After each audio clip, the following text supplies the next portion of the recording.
professor Geraldo Prado dispensa apresentações, né, como colocado aqui, professor de todos nós. O Geraldo é professor da UFRJ, professor visitante da Universidade Autônoma Boa, advogado e que tem liderado com muita qualidade, assim como o professor Badaró, temas de processo penal e tecnologia. Então, sem maiores delongas, professor Geraldo, agradecendo muito a sua disponibilidade, por compartilhar a sua percepção sobre o tema conosco. Ele passa a palavra. Eu sempre tive vontade de dizer isso, viu, ministro Neff, pelo tempo regimental de 15 minutos. Boa tarde, muito obrigado. Eu vou tomar a liberdade de ler um texto que eu preparei em homenagem à comissão, mas evidentemente que eu agradeço o convite, eu me sinto muito feliz e honrado em poder estar ao lado de tantas pessoas muito competentes que contribuem para o trabalho da comissão, e daí meus cumprimentos, particularmente aos ministros Neff e Saldanha, honrado por participar de um seminário com professores e professoras, profissionais de várias áreas que enriquecem o nosso conhecimento, nesse que é o tema contemporâneo, e me arrisco a dizer, é o tema dos próximos tempos, e o faço na pessoa dos meus queridíssimos amigo e amiga que estão compartilhando essa mesa comigo, a deputada Margarete Coelho, generosíssima nas suas referências. Eu queria, deputada, deixar registrado que o trabalho principal no tema da prova digital foi realizado pela professora Flaviane Barros, pelo professor Fauzi Hassan Shukri e pela professora Vitória Amália de Sulock, professora da PUC do Rio de Janeiro. Nós somos muito gratos a eles e gratos à comissão por sua liderança, deputada, pela intervenção do deputado Paulo Teixeira, pela presidência do deputado Fábio Tradi, pela generosidade também de nos ouvir do deputado relator-geral João Campos. Muito obrigado mesmo. E a alegria da nossa amizade de estarmos aqui nesse ambiente virtual. Em breve, creio, estaremos realmente fisicamente próximos para nos abraçarmos. E a alegria de estar na mesa com o queridíssimo professor Gustavo Badaró, uma referência não somente neste tema da prova no Brasil, desde há muito nesse tema da prova, mas uma referência em termos de direito processual penal. Passo, então, a leitura do texto, espero não cansá-los, é um texto muito curto, eu não consigo falar em pouco tempo, de maneira espontânea, então, para me manter disciplinado, eu farei a leitura. Destaco a transversalidade dos temas do seminário.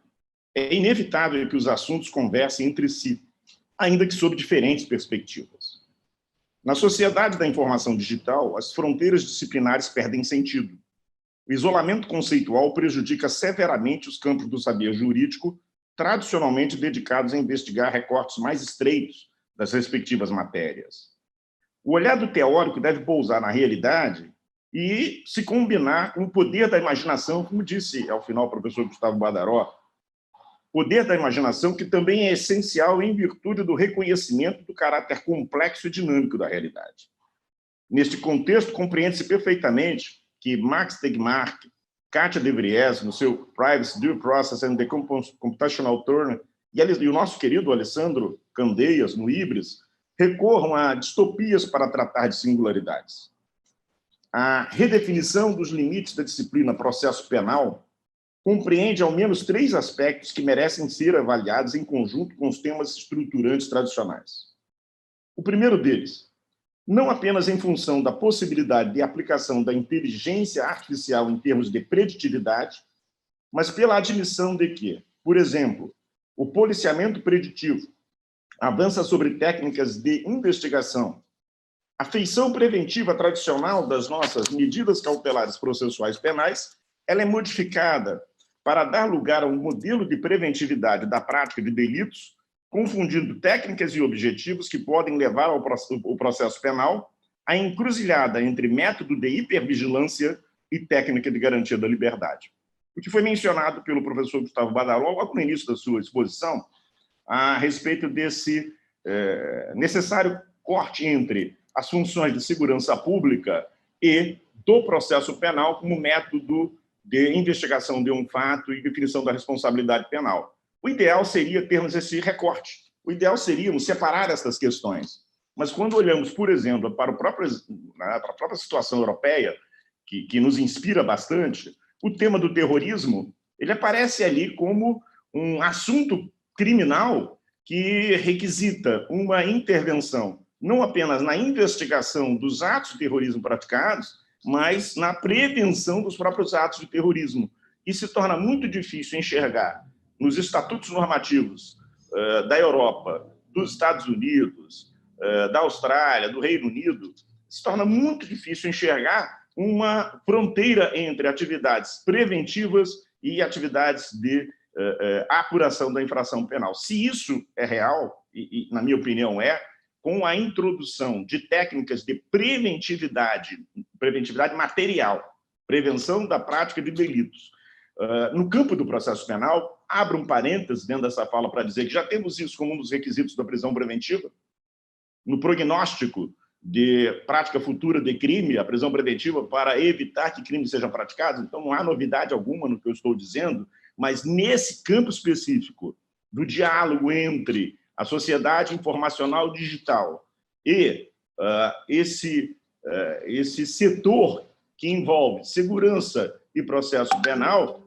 essa relação ela já está presente e me parece um tanto inevitável. Daí que eu creio que nós temos que olhar para ela, reconhecer. O primeiro passo para um bom tratamento é um diagnóstico que seja preciso, e ao reconhecer isso, tentar entender o que é a preditividade aplicada ao policiamento, como acontece em muitos lugares, o que é a preditividade aplicada ao processo penal por meio de medidas preventivas que não são cautelares, podem até caracterizar a tutela de urgência, mas não são cautelares, e como é que isso pode nos levar, como bem alertou, advertiu o professor Gustavo Badaró, a uma sociedade de hipervigilância, a uma sociedade policial, a uma sociedade que sacrifica a liberdade em prol de uma segurança inalcançável em qualquer situação. Então, esse é um primeiro ponto muito importante do trabalho que as duas comissões, tanto a Comissão de Reforma do Código de Processo Penal como a Comissão da Lei de Proteção dos Dados, nessa temática específica, deverão estar, na minha opinião, atentos. O segundo aspecto é o caráter evidentemente transfronteiriço das tecnologias de informação e comunicação, que provoca reações normativas, ora de defesa das soberanias estatais, no âmbito das quais situam-se os poderes judiciários, ministérios públicos e polícias, como na hipótese do Cloud Act, já foi mencionado na mesa anterior. Ali vê-se claramente uma postura norte-americana de defesa da soberania, que não é apenas uma defesa da soberania do governo norte-americano, é uma defesa da soberania que é compartilhada com o judiciário norte-americano. O Cloud Act ele é um mecanismo que nós temos que interpretá-lo a partir de uma perspectiva que talvez contraditória com a própria noção de globalização jurídica. Mas está lá, defesa da soberania, esse é um aspecto. Ora, de harmonização multinível, como na proposta de regulamento do Parlamento Europeu e do Conselho da União Europeia, no que concerne às ordens europeias de entrega e de conservação de provas eletrônicas em matéria penal. Isso também foi mencionado pelos integrantes da mesa que nos antecedeu, e temos a diretiva de 2016, temos uma proposta de diretiva de 2019, e nos mostra dois olhares. Um olhar que se fecha, e se reforça a noção da soberania. O terceiro item vai mostrar o quanto isso é importante hoje, o quanto é preocupante também, e um segundo olhar da cooperação multinível, que está articulada com a ideia já mencionada, tanto no painel anterior, como agora há pouco, pelos dois conferencistas que me antecederam, de que o processo penal deve servir à apuração de informações que possam nos levar à identificação do fato criminoso e à punição do seu agente. Então, a colaboração multinível ela é absolutamente indispensável. A harmonização multinível com os aspectos de colaboração internacional ela é fundamental. E, em terceiro lugar, o papel desempenhado pelos sujeitos privados no processo penal. Hoje, o que nós temos? Ao lado da polícia, do Ministério Público, da defesa do juiz, nós temos grandes corporações da mídia social convertendo-se em players decisivos na gestão das condições concretas de autodeterminação informativa, proteção da segurança e cooperação nas investigações e processos criminais. Então, eu tenho um novo sujeito. Eu tenho esse novo sujeito privado, ele aparece aqui na forma desses grandes gestores da comunicação digital, mas eu poderia, até em homenagem ao professor Davi Tangerino, que eu sei que é alguém que gosta muito do tema, incluir aí outras corporações privadas e as chamadas investigações corporativas. As chamadas investigações corporativas, o diálogo que teremos que travar, tanto o direito processual penal, como a futura Lei Geral de Proteção de Dados específica dessa área, com o direito do trabalho, com o direito administrativo sancionador, com outros âmbitos de proteção que, inevitavelmente, acabam caminhando na direção do processo penal. Afinal de contas, há uma liberdade absoluta do empresário de acesso às informações contidas em dispositivos digitais dos seus funcionários, e isso violaria a tutela contra a autoincriminação compulsória, que é uma tutela em favor de uma pessoa específica, que pode ser empregada da empresa. Então, nós temos muitas questões aqui. Esse sistema social complexo e dinâmico reproduz o dinamismo e a complexidade do subsistema processual penal, e, claro, nas matérias que devem ser reguladas em Código de Processo Penal dos dias de hoje. Uma primeira consequência está em admitir, conforme é relativamente consensual na Europa, que no cenário dos direitos fundamentais vigora o direito à tutela adequada do ambiente digital. É o direito à não intromissão no entorno digital. Eu penso que temos que trabalhar fortemente nessa ideia. O direito à não intromissão no entorno digital, que se projetará em um conjunto de garantias processuais concretas, como, por exemplo, a tutela contra a geolocalização e vigilância contínuas, a proteção da identidade digital, mencionada antes pelo professor Gustavo Badaró, e a compreensão de que a tutela do domicílio é ampliada para contemplar agora também o domicílio digital, desterritorializando o debate sobre a proteção do domicílio, nos rastros da decisão da Suprema Corte norte-americana, caso do Greeley versus Califórnia, e no julgamento da própria sexta turma do Superior Tribunal de Justiça, no RHC 51531, relatoria do ministro Schietti. Como o conflito opera nos limites entre funções preventivas e funções processuais típicas, é fundamental que o novo Código de Processo Penal reconheça esses direitos e garantias como parte de seus princípios fundamentais, e não somente como algo que é pertinente com exclusividade à prova penal. Na economia das decisões penais, é aí que eu me permito, professor Gustavo Badaró, sugerir uma solução muito a ser pensada e trabalhada, muito modestamente, para a questão de que meio, afinal de contas, protege mais do que o outro e vai exigir uma fundamentação mais rigorosa para ser adotado no campo da invasão da vida digital. Foi colocado por Vossa Excelência aí. Na economia das decisões, a adoção de critérios como da necessidade e proporcionalidade deve resultar de previsão legal, mas a sua ineficácia no Brasil, isto é, a ineficácia da previsão legal. Na Lei 296, nós temos previsão dessa subsidiariedade, e os juízes ignoram por completo. A interceptação telefônica é um meio trivial de investigação de crimes, não há nas decisões nenhum esforço de fundamentação reforçada que a Comissão Interamericana e a Corte Interamericana de Direitos Humanos estabelecem como um critério inafastável de validade jurídica dessas decisões. Então, voltando, na economia das decisões, a adoção de critérios como da necessidade e proporcionalidade deve resultar da previsão legal, mas sua ineficácia no Brasil, até o presente momento, recomenda expressa menção na lei a declaração fundamentada de prognóstico negativo de violação do âmbito essencial da privacidade e garantia da legítima expectativa de privacidade. Eu sou da opinião, deputada Margarete Coelho, que esses dois textinhos têm que constar do dispositivo legal, na parte que fala da decisão do juiz, para adotar um método invasivo, digital ou não digital. É necessário que o juiz declare fundamentadamente um prognóstico negativo de violação de âmbito essencial da privacidade.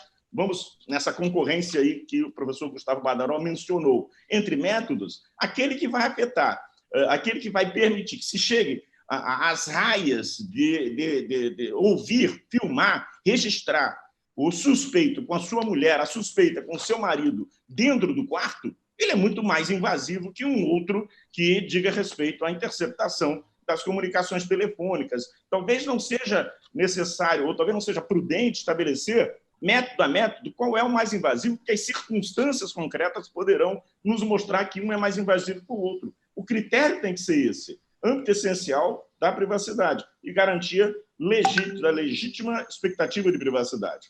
O segundo e terceiro, caminhando agora para o fim, o segundo e terceiro problemas mencionados, diálogo de soberanias, papel das empresas privadas, coloca outras questões que o direito processual penal e um código de processo penal não podem deixar de fora. Ilustro algumas, apenas algumas, são várias.